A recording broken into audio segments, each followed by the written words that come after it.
வாழ்கிறேன். குருவே உன்னை நேசிக்கிறேன், உந்தன் கருணையினால் தான் சுவாசிக்கிறேன், உந்தன் கருணையினால் தான் சுவாசிக்கிறேன்.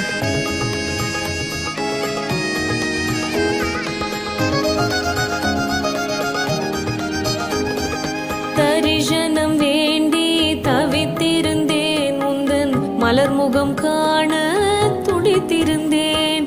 உன் சிரிப்பினை கண்டு உறைந்து விட்டேன், உந்தன் திருவடியில் நான் சரணடைந்தேன். ஆனந்தத்தில் உன்னை பாடுகிறேன், உந்தன் நாமத்தினால் தான் வாழுகிறேன். குருவே உன்னை நேசிக்கிறேன், உந்தன் கருணையினால் தான் சுவாசிக்கிறேன், உந்தன் கருணையினால் தான் சுவாசிக்கிறேன்.